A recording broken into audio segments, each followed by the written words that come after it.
नमस्कार दर्शकवृन्द, दिनभरका देश विदेशका प्रमुख खबरहरू समेटिएको नेपाल टाइम्सको टप 50 बुलेटिनमा स्वागत छ। म रश्मिता उदास। सुरु गरौँ आजका प्रमुख खबरहरू। नेपालमा गएको 24 घण्टामा 12,500 बढीमा कोरोना परीक्षण गर्दा 2714 जनामा संक्रमण पुष्टि। आजै 1288 संक्रमण मुक्त भई डिस्चार्ज। आज थप 24 सहित हालसम्म नेपालमा कोरोना संक्रमणबाट 9661 जनाले ज्यान गुमाए। हाल देशभर 27375 सक्रिय संक्रमित। निषेधाज्ञा खुकुलो भएपछि एक हप्ता यता कोरोना संक्रमण दर फेरि बढेको स्वास्थ्य मन्त्रालयको भनाई। अब चुनौतीपूर्ण तेस्रो लहर सुरु हुन सक्ने भन्दै स्वास्थ्य संस्थाहरूलाई तयारी अवस्थामा रहन चेतावनी। पालिकामा सञ्चालन भइरहेका कोभिड अस्थायी अस्पताल तत्कालै बन्द नगर्न मन्त्रालयको निर्देशन। सम्भावित तेस्रो लहर आउन सक्ने भन्दै 649 पालिकामा सञ्चालित अस्थायी अस्पताललाई कम्तीमा थप 6 महिनासम्म निरन्तरता दिन आग्रह। बेजिङ उडेको नेपाल वायु सेवा निगमको जहाज आज 8 लाख डोज भेरोसेल खोप लिएर नेपाल आइपुग्यो। आजै फेरि जहाज खोप लिन बेजिङ जाँदै पर्सि 9 गते पनि जहाज चीन जाने। प्रधानमन्त्री शेरबहादुर देउबा र नेपालका लागि जापानका राजदूत किकुता युताका बीच भेटवार्ता। नेपाललाई अनुदानमा दिने कोरोना खोप छिटै नेपाल आइपुग्ने र नेपाललाई थप खोप दिने राजदूतको बाचा। अमेरिकाले अनुदानमा दिएको जोन्सन एन्ड जोन्सनको खोप सकिएकाले काठमाडौँ महानगरपालिकाभित्र अर्को खोप नआउन्जेलका लागि खोप अभियान स्थगित। भक्तपुर र ललितपुरमा भने अभियान जारी। सरकारलाई 7 बुँदे मागको ध्यानाकर्षण गराउन सार्वजनिक यातायात केन्द्रीय महासंघको प्रदर्शन। सांकेतिक आन्दोलन नसम्झिए सडकमै सवारी साधन छोडेर हिँड्नुपर्ने दिन नआओस् भन्दै सरकारलाई चेतावनी। लामो दूरीका सार्वजनिक यातायात सञ्चालनका लागि सहजीकरण गर्न गृह मन्त्रालयको परिपत्र। परीक्षा कार्यक्रम सार्वजनिक भएकोले देशका विभिन्न भागबाट परीक्षार्थीहरूको आवागमनलाई ध्यानमा राखेर सार्वजनिक यातायात सञ्चालनमा सहजीकरण गर्न निर्देशन। संवैधानिक निकायमा पदाधिकारी नियुक्ति सम्बन्धी विचाराधीन रिटमाथिको सुनवाई केही पछि धकेलियो। सुनवाई साउन 15 गतेपछि मात्र हुने।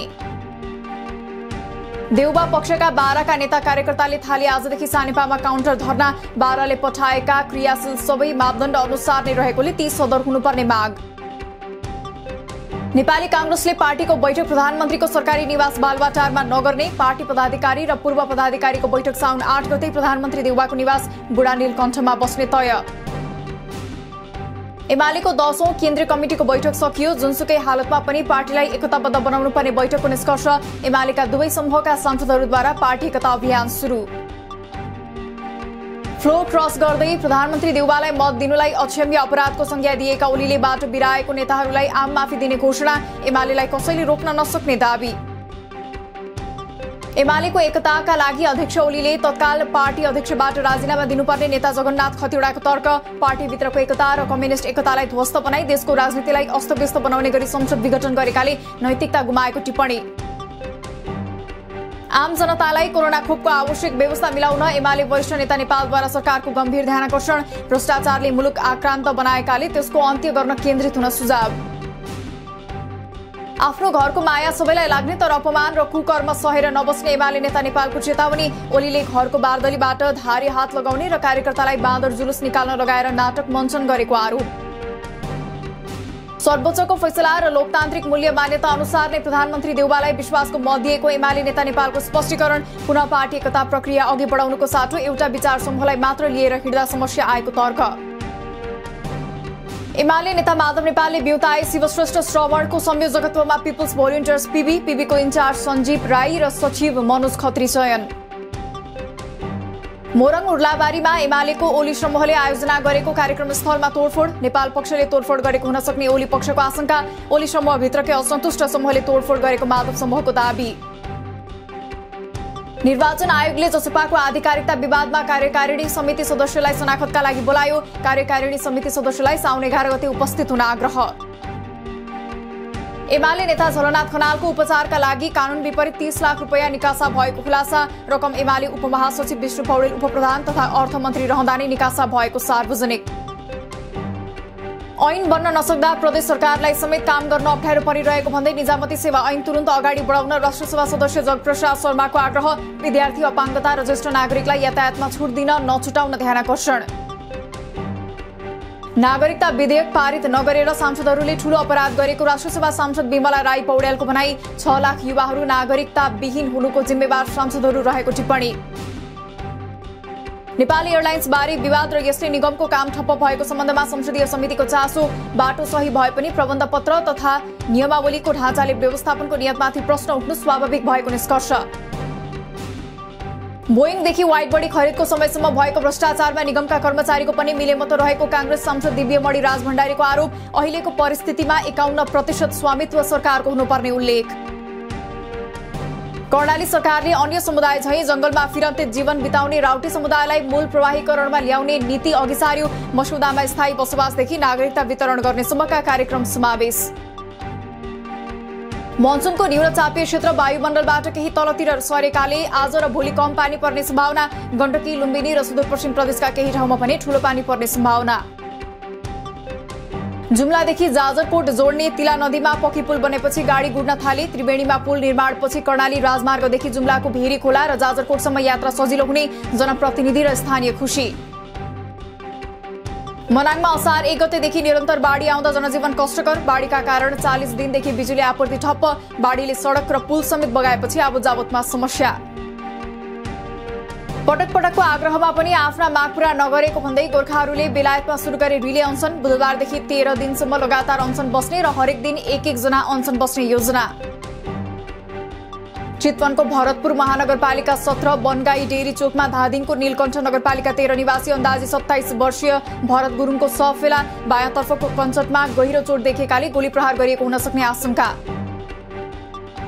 विषाक्त मदिरा सेवन गरेपछि बिरामी परेका 4 जनाको मृत्यु भएको बागलुङको घटनाको स्थलगत अनुसन्धान सकियो। घटनास्थलबाट ल्याएको मदिरा र खाना परीक्षणका लागि प्रयोगशाला पठाउने तयारी। राष्ट्र बैंक सहित 15वटा बैंकको सिस्टम ह्याक गरी पैसा चोर्ने चेतावनी दिँदै ह्याकरको धम्कीपूर्ण फोन र इमेल important.in@yandex.com बाट पठाइएको इमेललाई खिलाचीका रूपमा नलिन चेतावनी। एसियाली विकास बैंकले कोरोना खोप कार्यक्रम सञ्चालनका लागि नेपाललाई 19 अर्ब 74 करोड बराबरको ऋण दिने। यसबाट 1 करोड 59 लाख डोज खोप खरिद हुने र 68 लाख नेपाली लाभान्वित हुने विश्वास। मेची भन्सार काकरबिटाद्वारा गत आर्थिक वर्षको लक्ष्यको तुलनामा करिब 8% बढी 13 अर्ब 3 करोड राजस्व सङ्कलन। नाकाबाट सबैभन्दा बढी पेट्रोलियम पदार्थ र औद्योगिक क्षेत्रमा प्रयोग हुने कच्चा पदार्थ, खाद्यान्न र तरकारी लगायत सामग्री आयात।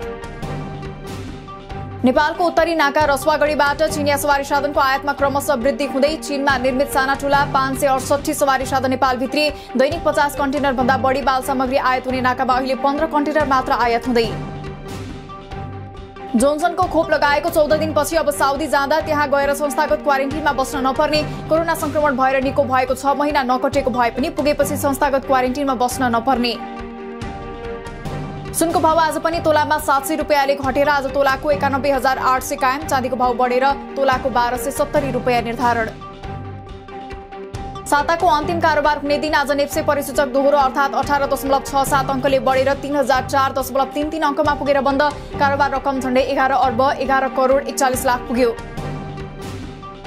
सन् 1990 को एक भिडियो फुटेजको कारण ओलम्पिक सुरु हुनुभन्दा एक दिन अघि ओलम्पिक उद्घाटन समारोहका शो डाइरेक्टर बर्खास्त।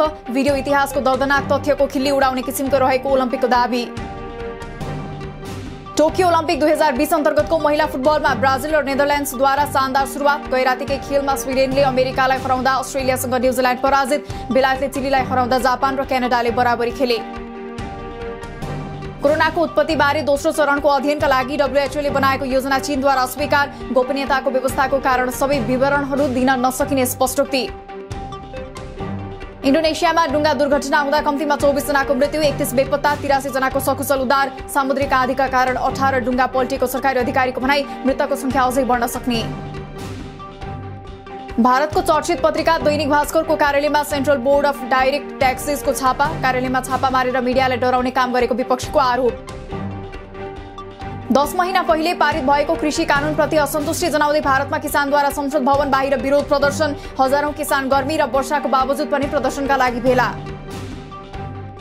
अमेरिकाका 13 राज्यका 80 ठाउँमा डढेलो। गएको 6 तारिखदेखि लागेको आगो थप फैलिँदै लाखौं हेक्टर जमिनमा नोक्सानी। घरसहित 160 वटा भौतिक संरचना नष्ट। ओरिगनमा इतिहासकै भयानक डढेलो लागेको अधिकारीहरूको भनाई। कैयौं नागरिकको ज्यान जाने गरी इराकको बगदादमा भएको हमलाप्रति संयुक्त राष्ट्रसङ्घीय सुरक्षा परिषदको घोर निन्दा। हमलामा जिम्मेवार व्यक्तिहरूलाई कानूनी दायरामा ल्याएर कडा कारबाहीको माग। साउदीमा आउँदो अगस्त 1 देखि कोरोना खोप नलगाएकाहरू सार्वजनिक स्थलमा जान नपाउने नयाँ नियम लागू हुने। खोप नलगाएका व्यक्तिलाई शपिङ मल, बजार, खुद्रा पसल लगायतका क्षेत्रमा जान प्रतिबन्ध।